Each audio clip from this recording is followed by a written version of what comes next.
All right, sup internet. So for today's video, it's been a little bit since I've been on the channel, kind of updated or give some tools of the day or tips and tricks and stuff. Every year I generally like to add a new piece of equipment to the shop. Something large, if you guys can see it in the video, the Everlast Typhoon 500. That was the last year's big piece of equipment that we added in. Thing's been an absolute power horse, absolutely love it. If you're looking for a welder on a good price, good quality, excellent customer service, big fan of Everlast. New piece of equipment that I'd like to add into the shop this year requires a couple pieces of equipment. I'd like to upgrade my air supply, do a few more things.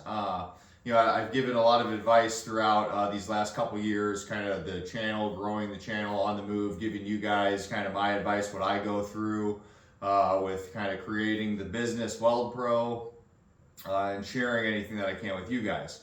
Something that I have not talked about in the past that might help you guys, it's kind of a situation that I'm in right now, is the power that you use to your shop. So this new piece of equipment that I'd like to add in, new air compressor, plasma cutter is kind of what I'm looking at. It'd be nice to be able to cut material here. Requires running multiple pieces of equipment at the same time. Power draw would be greater to the building. Electricity power would need to be bumped up. I had my electrician in yesterday, 2 days ago, yesterday. And we went through what kind of power that's getting ran into the shop, electrical panel, and everything. And I pretty much got the news that I can't put the piece of equipment into the shop that I would like to, as it would be drawing too much power for what the building can handle. So my options are run more power, get more service to the building. New electrical panel, would have to get a trencher in here, trench the ground, run a new line, panel to the building, and then plumb the new electrical inside the shop. It's expensive. It's actually a little cheaper than I actually was thinking. So that's kind of the situation I'm in right now. I can't buy the piece of equipment that I would like to buy because I wouldn't be able to run it. So that leads me into other questions. Do I upgrade the shop? Do I look for a new piece of property? And all of that. So that's kind of my level that I'm at right now. I've built the business. The welders run great off of the power that I have now. But there is the growth aspect to the business that I'm kind of in this weird position right now where I would need more power for more equipment. So that also I want to kind of share that with you guys. When you are learning how to weld, if you're thinking about buying a welder, think about the power that you're going to be using. Think about the power draw that you're going to be using. Will you be able to get max amperage out of your machine? If you buy a machine, do you only have a 110 outlet? If you only can run off 110, what kind of customers or projects will you be able to work on? If you do have a 220 outlet, does your panel have a 50 amp breaker to it? If you're going to be running multiple pieces of equipment in the shop, do you need to bump up your service? Do you need to run new lines and stuff like that? So that's probably something that kind of gets overlooked as you kind of start growing or using your equipment differently, or multiple pieces of equipment. If you're young and you're just starting off and you're getting a welder in, think about that too.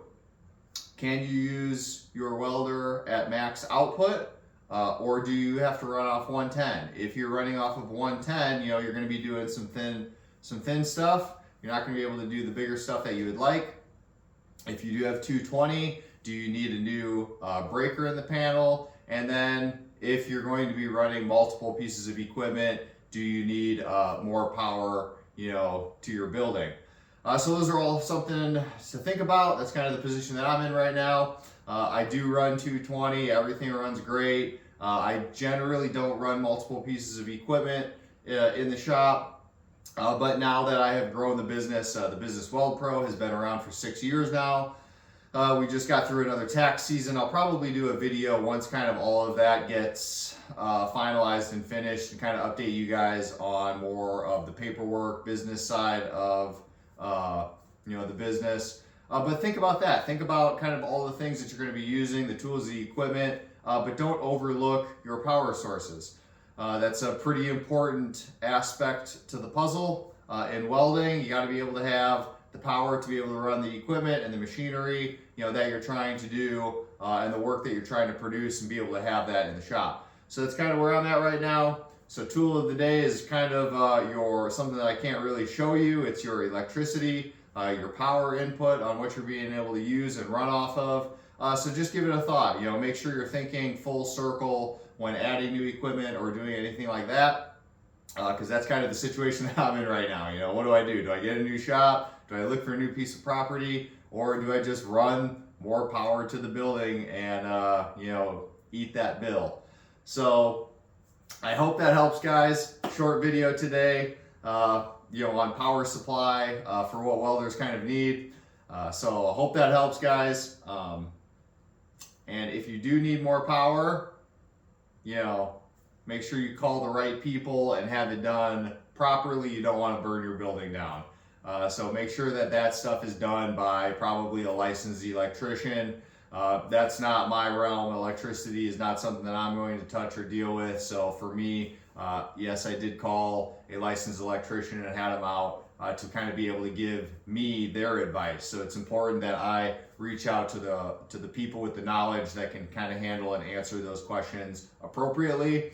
So do your research, do your due diligence on what you're doing and you're working on. Always seek out help and mentorship. That's kind of what I'm trying to do here on the welding side of it. So that's my advice for you guys. I hope that helps. Stick around, give the video a like and subscribe to the channel On the Move. Let's grow this channel to maybe another 500 subscribers for this year would be nice. We'll get pretty close to 2,000 subscribers by the end of the year. We'll see what happens. I will, once taxes get finalized and everything, I'll kind of give you guys a video on the paperwork side of the business and kind of how I'm growing that, or giving organization to the shop as well. So that's what I got for you guys today. Love having you around. Once again, subscribe. Racing season's coming up, so is skydiving season. So we'll get to some fun videos later, pretty soon in the year. All right, peace, guys.